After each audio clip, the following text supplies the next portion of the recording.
This story is inspired from a true incident which Barney and Betty Hill encountered during their trip to New Hampshire. By the end of this story, you will be left with a lot of questions. I remember the night it all began as if I were recalling someone else's life. My wife, Jessica, and I were driving back from a late dinner at Victor's, a cozy restaurant just outside our neighborhood. We were tired, but content, chatting about the delicious tiramisu we had shared for dessert. The headlights illuminated the deserted roads, and the hum of the engine was strangely soothing. Suddenly, everything went black. When I opened my eyes again, daylight poured through the bedroom windows. At first, I thought I had simply fallen asleep the moment we got home. I groaned, convinced we had overslept. But the clock on the nightstand read 10 a.m. Now, that alone wasn't alarming. Jessica and I sometimes slept in on weekends. What scared me was the date on my phone's lock screen. 5 days had passed since our evening at Victor's. I shook Jessica awake. She stared at me, eyes wide with confusion, then snatched her phone. Her reaction mirrored my own: disbelief, alarm, and an unshakable sense of dread. We both felt physically fine, though somewhat groggy. We couldn't remember anything beyond the moment our car's headlights swept across the empty street 5 nights before. As we dressed and headed outside, we found the entire neighborhood in an uproar. Mrs. Henderson, who lived across the street, rushed towards us, still in her slippers. She looked pale and shaken. "John? Jessica? Where have you been?" she demanded. I exchanged a bewildered glance with Jessica. "What do you mean? We were at home, I think," I replied, my voice quivering. Her eyes widened. "No one's seen you for days. The police came by, your families were frantic, and everyone was searching. Where did you go?" And before we could answer, more people gathered around our driveway. Friends, neighbors, and even a few family members who had apparently gathered after hearing we had returned. My sister, Emily, pushed past the small crowd and hugged me tightly. "We thought something terrible happened. Where were you?" she asked through tears. "We don't know," Jessica whispered. The fear in her voice made my heart pound. We spent the morning repeating the same story. We had no memory of the past 5 days. Our last recollection was driving home from Victor's. People asked if we had run off on some spur-of-the-moment vacation, or if we had gotten into an accident. The more questions they asked, the more helpless Jessica and I felt. Our minds were blank, with no explanation to offer. Eventually, at the suggestion of a family friend, we decided to see a psychiatrist who specialized in regression therapy. That was how we met Dr. Paul Whitman, a kind-faced man with salt and pepper hair and a gentle, reassuring smile. When we first entered his office, Jessica and I were skeptical. He listened patiently as we recounted our confusion, his gaze steady and empathetic. "You both experienced a significant blackout," Dr. Whitman said after we finished. "Such gaps in memory can be due to extreme trauma. Sometimes the subconscious mind locks away events too overwhelming for the conscious mind to handle. Hypnosis can occasionally help recover those memories, though it's not always guaranteed." Jessica looked anxious, but there was a flicker of hope in her eyes. "We're willing to try anything," she said. That afternoon, we started our first hypnosis session. Dr. Whitman's office was dimly lit, decorated with calming paintings of forests and rivers.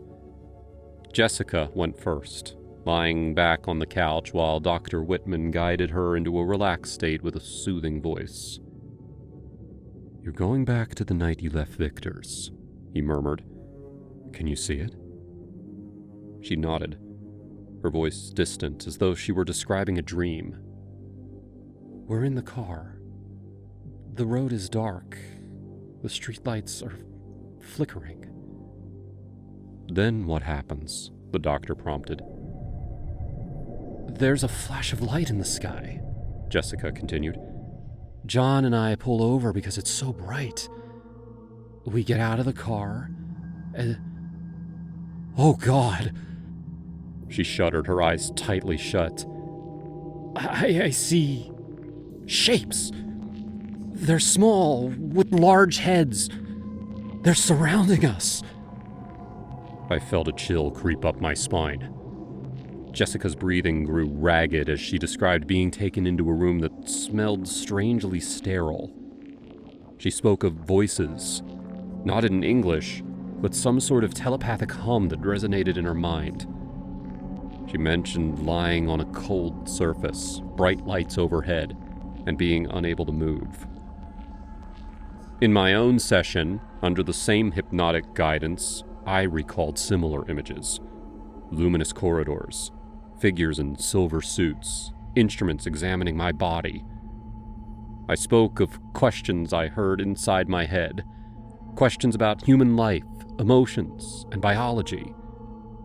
Even though I couldn't see anyone's mouth move, I sensed the voices demanding answers. And I spoke of time itself feeling slippery, as though hours or days meant nothing in that place. When we finished, Dr. Whitman let us rest. Our hearts pounded, and we were both drenched in sweat. He looked concerned, but he tried to maintain his professional composure. Your accounts are consistent, he said softly. Alien abduction is a controversial explanation, but it's not my place to judge. What matters is that this is what you both remember. On our second visit, we discovered more details. Jessica described how the beings examined her eyes, ears, and skin as if collecting samples. She trembled when she recounted the sensation of being touched by cold, spindly fingers. Meanwhile, I recounted walking down a curved corridor lined with glowing symbols, none of which I recognized. One of the beings, taller than the rest, questioned me in my mind, though I couldn't recall the exact content of its inquiries. All I knew was that it felt invasive, as if someone were sifting through my thoughts without permission. During a break, I looked at Jessica, who was sipping water with shaking hands. Do you really believe this happened? I asked her, my voice low. She gazed at me with conflicted eyes. I don't see any other explanation. Why else would we both have the same bizarre memories under hypnosis? Dr. Whitman stepped in gently. Memories, especially ones retrieved under hypnosis, can sometimes be influenced by external factors. It's possible that you two saw or read something about UFOs that your subconscious is now weaving into the memory gap. But we hardly watch sci-fi, I insisted, and the details were too vivid. Dr. Whitman nodded slowly. I understand. I'm only suggesting you keep an open mind. Explore all possibilities, including the extraordinary. For days after those sessions, I couldn't sleep. Every time I closed my eyes, I saw flickers of that blinding white light and heard those voiceless questions echo in my head. Jessica fared no better, waking up in cold sweat several times a night. We became reclusive, avoiding gatherings except for brief appearances to assure our friends and family we were okay.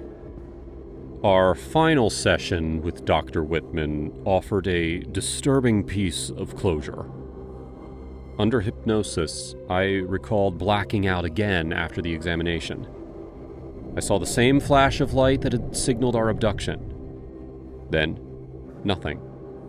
Until waking up in my bed beside Jessica. There were no farewells, no dramatic departures, just a sudden return to our normal lives, minus 5 days. When we came out of the trance, Dr. Whitman quietly asked, Do you feel any sense of resolution now that you remember more? Jessica stared at him. Not resolution, just emptiness. They took us without our consent, and now we're left with questions no one can answer. I nodded, echoing her sentiment. It's terrifying knowing something so strange happened and there's no proof, no evidence to show the world. Dr. Whitman closed his notepad. Sometimes our truths remain unprovable. You must find a way to live with this, whether others believe you or not. It's been a year since those sessions. Jessica and I have done our best to move forward. We never found any physical evidence, no scars, no implants, no unusual medical anomalies beyond our missing 5 days. Some of our friends think we concocted a wild story to cover a personal crisis. Others believe us wholeheartedly, pointing to the uncanny similarity of our recollections. As for me, I've stopped trying to convince anyone. My life is divided into 2 parts now, before the abduction and after. In September of 1961, Barney and Betty Hill experienced a mysterious encounter during a trip to New Hampshire. They saw a strange object in the sky which Betty believed to be a UFO. Barney stopped the car to investigate and described seeing a glowing disc with figures inside. After fleeing, they fell unconscious, losing 2 hours of memory. Under hypnosis in 1963, they recalled being abducted by beings who performed experiments on them. Betty drew an accurate star map depicting Zeta Reticuli, a system 40 light-years away during a 1964 session. Their account, marked by anxiety and vivid details, led to the Air Force launching Project Blue Book and shaped future UFO abduction narratives.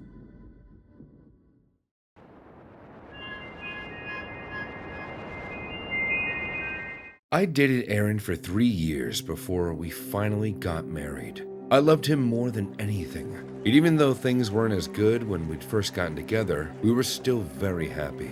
All couples argue, especially during the stress of planning a wedding. The wedding itself was everything I dreamed it would be. When I was a little girl, I made an album of my perfect wedding. And thanks to Aaron's extremely rich parents, I got everything I asked for. Afterwards, Aaron and I flew to the coast for our honeymoon. He would have preferred a honeymoon in the mountains, but he knew that I had my heart set on the beach. His parents paid for the honeymoon suite at an absolutely gorgeous resort right on the water. For our first 2 days there, things were perfect. Sure, we argued over stuff, and he seemed annoyed whenever I complained about something, but that was to be expected, right? No honeymoon is complete without a little bit of squabbling. By the 3rd day, though, our little arguments turned into full-on screaming matches. Aaron accused me of being a bridezilla, of forcing him to only do things that I wanted to do. Things got really bad after I backed out of our snorkeling trip. That was the one thing he was looking forward to, but I just didn't feel like going into the water for such a long time. He kept pressuring me to change my mind, saying that he'd already spent a lot of money for the reservation. We both wound up saying things that we probably shouldn't have. Eventually, he stormed off and told me to do whatever I wanted. I saw him soak back into the hotel like a little baby. I ended up spending the next few hours getting my hair done at the resort salon. By the time I got back to the room, he wasn't in there. His luggage was still in the closet, so I'd known that he hadn't left. I called him, but his phone started ringing from the table. He left it behind. That was very unlike Aaron. He never forgot his phone. I was mad at first, but after a while, I started to get nervous. What if something happened to him? What if my last memory of him was our big argument? I called the lobby to ask if they'd seen him, but the concierge seemed confused. She said that I checked into the resort alone. Clearly, this lady didn't know what she was talking about.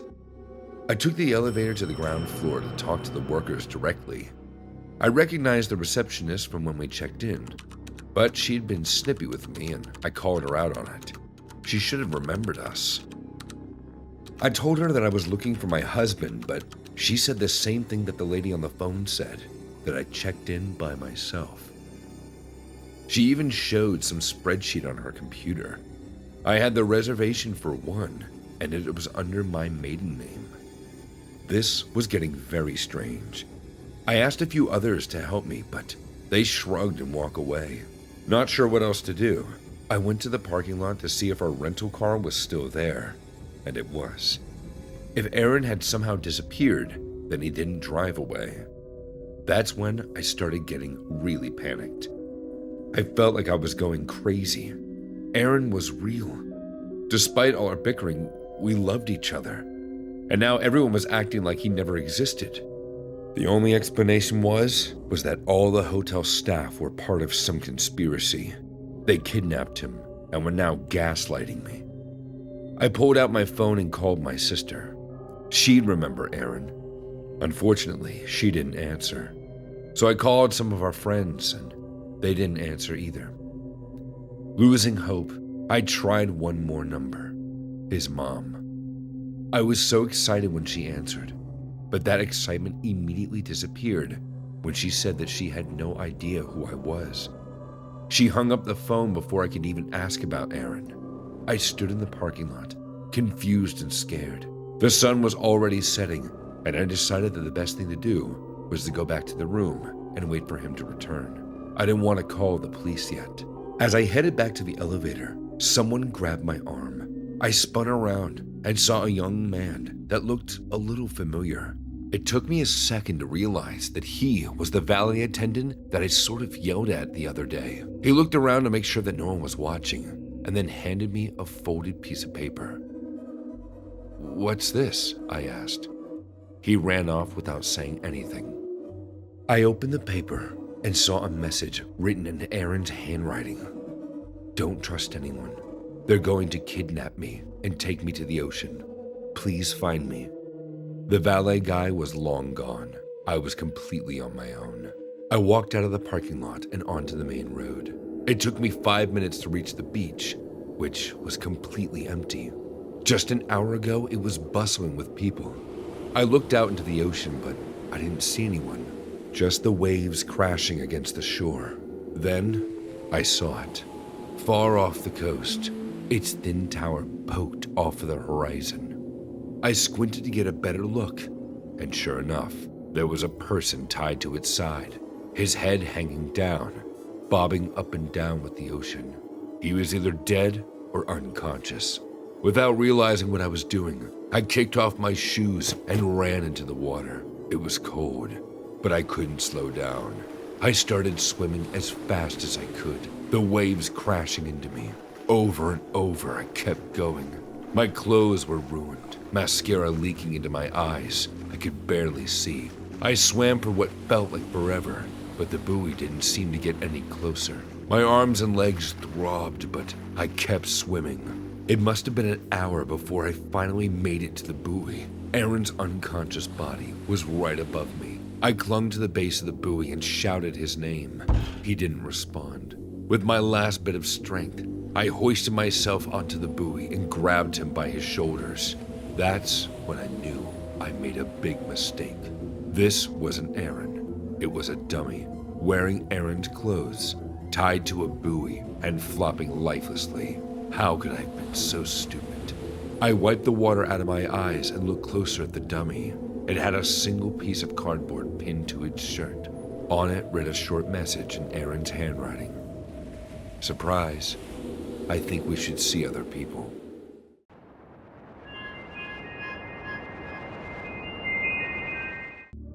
My brother Dan was an extremely awkward person. He was 28 and he'd never even kissed a girl before. Aside from his weight problem, he wasn't that unattractive, but he had deep anxiety and barely left the house. He worked from home doing IT stuff, so he could spend weeks at a time not seeing another human. I tried to visit him at least once a month because I knew he didn't really have any friends to talk to. We usually just played video games and ate pizza together. We didn't talk a lot, but when we did, it was usually about my life. If I tried to ask him anything about himself, he just said things like, "Nothing's new," or same old, same old. I honestly felt sorry for him. I could tell he was lonely. Then, one day, I came to visit, and everything was different. He'd cleaned up his entire apartment. All his dirty clothes and fast food wrappers were off the floor. The room even smelled nicer. He was wearing a clean shirt, and he'd actually gotten a haircut. I cannot tell you how surprised I was. "Dan," I said, "what happened?" He smiled and said, "I'm engaged." I was speechless. How could he possibly have met someone? He told me that his fiancée was named Nadia. He showed me her picture, and right away I felt sick to my stomach. Nadia was gorgeous. She looked like a supermodel. My brother was definitely being catfished. I tried to be really diplomatic. I said that she was pretty, and I asked him where they'd met. He said that they hadn't actually met yet. Nadia was still in Moldova, but she'd be coming to America next week. He explained that he started browsing through the dark web and had found a company that matched single Americans with women from Eastern Europe. Basically, my brother had gotten a mail-order bride. "How much did you pay?" I asked. "Just 30 bitcoins, he said. I was relieved, because I figured that if he sent money through the dark web, it would be gone forever. At least it wasn't a lot. I asked him how much that was in dollars, but he wouldn't answer. I had to pressure him into admitting that 30 bitcoins is about $800,000. I felt physically sick to my stomach.